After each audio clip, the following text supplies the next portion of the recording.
Woo!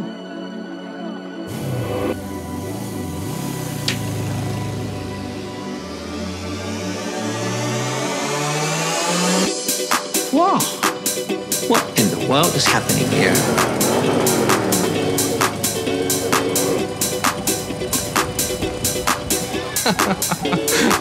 It's gonna be a long night, guys.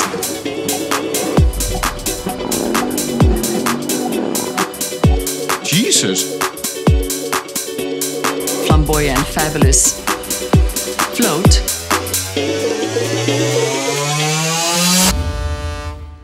The spirit of Iceland. Wow. Maybe it's a mixture of many things. In Iceland we have this saying, þetta reddast.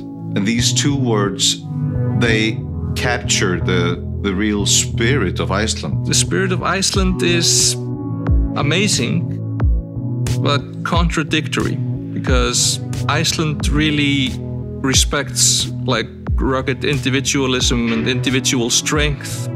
But we are also able to come together as a whole and support one another. Naturally colorful and quirky. Because I think we rely a lot on our nature here, and our nature is very diverse. Þetta reddast, which is all about there being a solution to any problem. There will always be a solution at the end of the day. The spirit of Iceland is can do, kind of going with the flow, you know, ebbs and flows, and going with the flow. It will be okay, and we can do. That's the spirit of Icelanders. We are like, we'll make it. It's okay.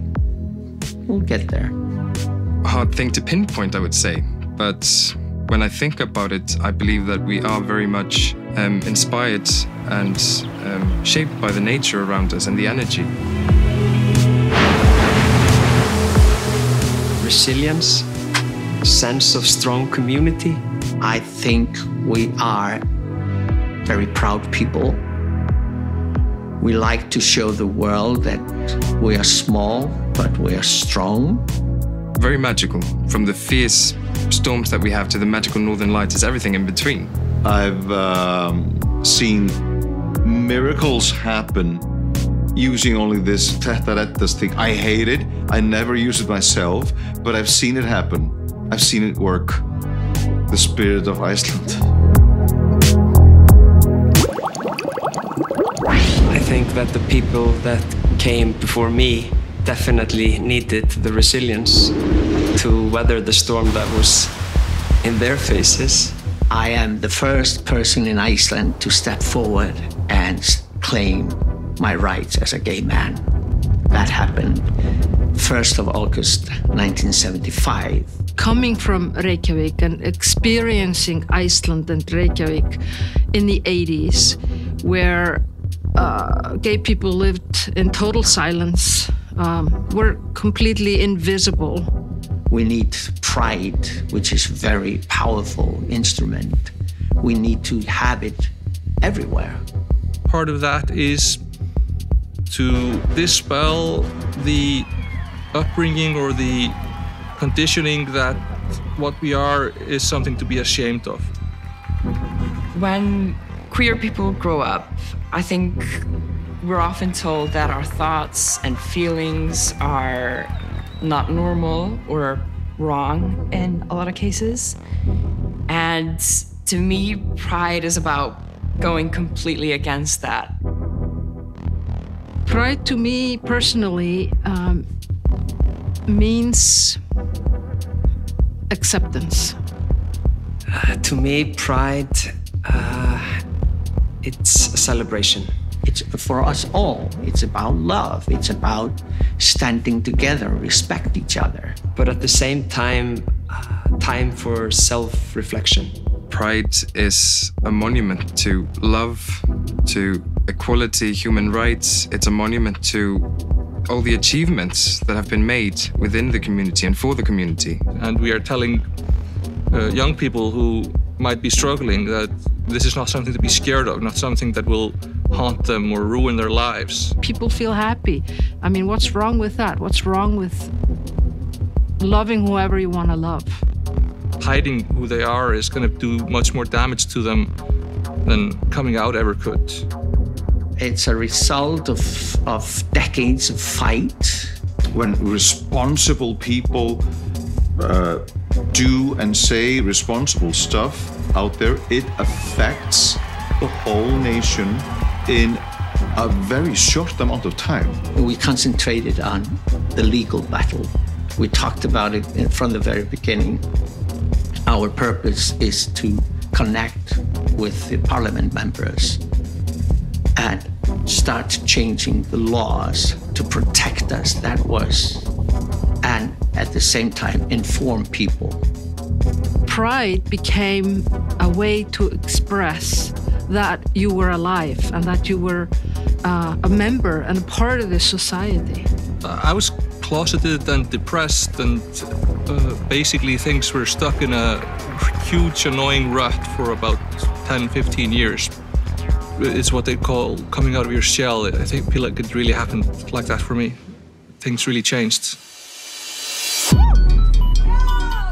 Reykjavik Pride started really small. It was just a handful of really brave people who simply took a walk. We managed to do this in the early 90s. 70 to 80 people marching. This gave us courage to organize a parade that would go down Laugavegur, which is our main street. In the year 2000. I actually took part in the parade right away. Obviously, I was rather deeply closeted at the time. There came this moment in time that I will never forget as long as I live. That's when I could actually see with my own eyes lines of people from all over waiting on both sides of the sidewalk, waiting for us, cheering us on. I had so much fun, and it was such a liberating experience. And feeling that the message was spreading. Even people who are not on the spectrum want to go there to show their support. I think that's pretty special. The experience was very strong, and I think it was super emotional for me, even if I didn't really say it at the time. But looking back, it's such a great feeling to actually feel accepted by the community. First time I experienced it, I just saw it on TV, sort of, or in the news. And it was kind of awesome. It was something I, at that time, didn't know was possible or allowed, even.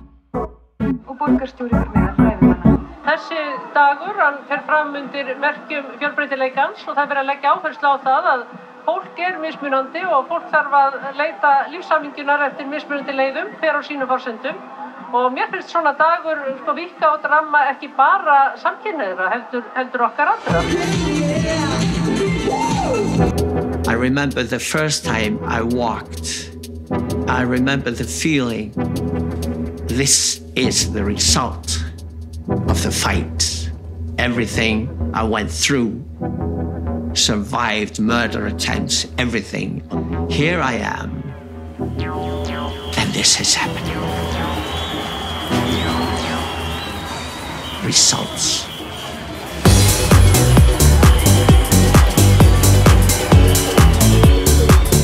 I think it's just pure happiness.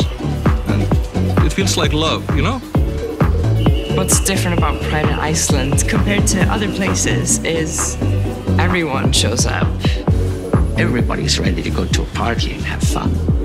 So this is a very powerful way of celebrating. But I think it's rather unique that this has become a public family holiday. It's a wonderful festivity. It's such a wonderful day. And I think just having people cheering you on and showing up for you, it really means a lot because you feel like everyone's got your back. I don't think any of us who were part of Pride, who were participating in Pride, who were organizing Pride, really understood how socially important Pride became. Pride, it's got nothing to do with being Icelandic or being gay. It's the spirit of us humans. when we need it, when we really need it, we work together, and that's the most important thing. We went from literally nothing to full equal rights. I think we are all aware that human rights and an open and inclusive society is something that we all need to take care of and protect. One of the most important things that Pride did is show us that this wasn't some nameless other, some faceless mob that you didn't know about. Pride showed regular Icelandic people that these were their friends, their colleagues, their family, their cousins or their aunts and uncles. And I think that was the watershed moment. I think that sort of led people to realize that this was just another facet of society. Visibility is super important, and we all need role models in our lives. I remember just when I was coming out, I didn't have many role models, when it came to the visibility of lesbians. With more representation, more people, young queer youth will feel more validated in their identity to be themselves earlier in life, which is a great thing. Visibility needs to be more, and I think Pride actually plays a big role there. It's kind of like the flamboyant edition of it.